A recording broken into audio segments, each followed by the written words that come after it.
গতকাল রাতে Kylian Mbappe দুর্দান্ত একটা হ্যাটট্রিক করে।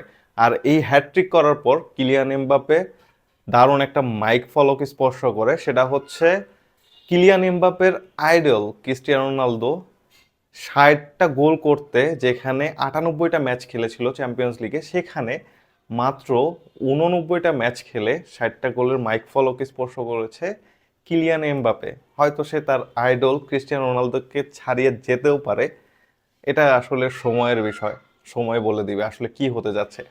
তো যাই হোক, গতকালকে রিয়াল মাদ্রিদ ভার্সেস কায়রাত আলমাতির খেলা ছিল। কায়রাত আলমাতি হচ্ছে কাজাকিস্তানের একটা টিম। বলে রাখা ভালো, যেখানে রিয়াল মাদ্রিদের টিম ভ্যালু বিলিয়নের উপরে, ৪-৫ বিলিয়ন হবে হয়তো, আমি সঠিক জানি না। আর আলমাইতি যে টিম আছে, এই টিমটার টিম ভ্যালু হচ্ছে মিলিয়নের নিচে, 0.1 মিলিয়ন। তো বোঝাই যাচ্ছে যে কতটুকু তারতম্য। তারপরও তাদের কনফিডেন্স লেভেলটা দেখেন, তারা বলেছিল রিয়াল মাদ্রিদ বিশ্বের সেরা ক্লাব, কিন্তু এই স্টেডিয়ামে এসে রিয়াল মাদ্রিদকে খেলতে হলে অবশ্যই আমাদেরকে টক্কর দিতে হবে।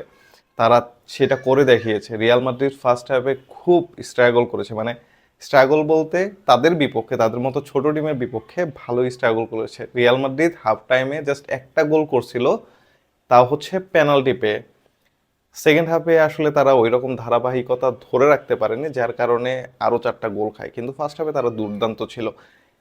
এই গত ম্যাচে গোল করেন কিলিয়ান এমবাপ্পে 3টা, মানে হ্যাটট্রিক করেন কিলিয়ান এমবাপ্পে, একটা পেনাল্টি থেকে গোল করেন, দ্বিতীয় গোলটা করেন থিবো কর্তোয়ার অ্যাসিস্টে কিলিয়ান এমবাপ্পে দ্বিতীয় গোলটা করেন, এবং 3 নম্বর গোলটা করেন আর্দা গুলারের অ্যাসিস্টে।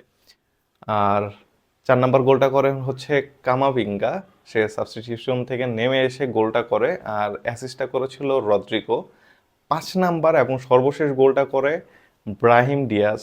তো জাভি আলোনসোর রিয়াল মাদ্রিদ দেখা যাচ্ছে বড় টিমের বিপক্ষে যে খেলাগুলো খেলে, তার ঠিক বিপরীত খেলাই খেলে ছোট টিমের বিপক্ষে। আসলে আমি কটাক্ষ করে বলতেছি না, বাট এখন পর্যন্ত জাভি আলোনসো 2টা বড় টিম ফেস করছে, পিএসজি এবং অ্যাথলেটিকো মাদ্রিদ, বাট তাদের ফলাফল খুবই ভয়াবহ। একটা হচ্ছে 4-0 আর একটা হচ্ছে 5-2।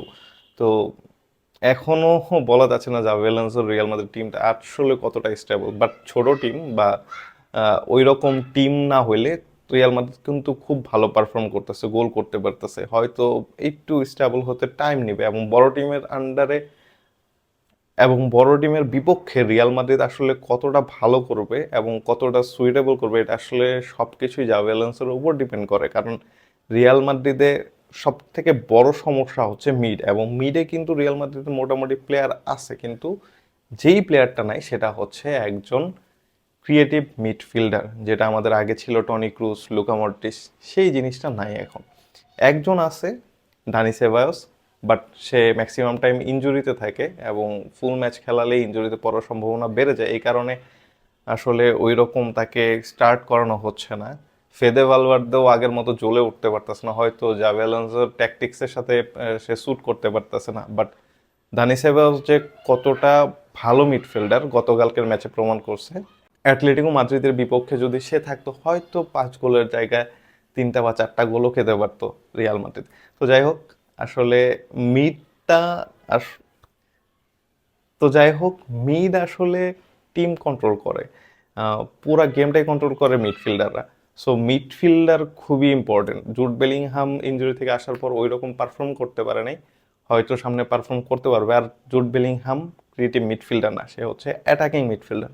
সে স্কোরিংয়ে ভালো, তার পজিশন সেন্স ভালো, এরিয়াল ডুয়ালে ভালো, বাট ক্রিয়েটিভিটি বলতে তার ভিশনেরই ওই রকম ভালো না। মানে একটা প্লেয়ারকে যে বল বানিয়ে দেবে, সেই জিনিসটা জুড বেলিংহামের ওই লেভেলের ভালো না। তো যাই হোক, গতকালকের ম্যাচ দেখে ভালো লাগছে, বাট এরকম খেলা যদি বড় টিমের বিপক্ষে খেলতে পারে রিয়াল মাদ্রিদ, তখন আরও বেশি ভালো লাগবে। তো আজকে এই পর্যন্তই, দেখা হবে নেক্সট ম্যাচের পর।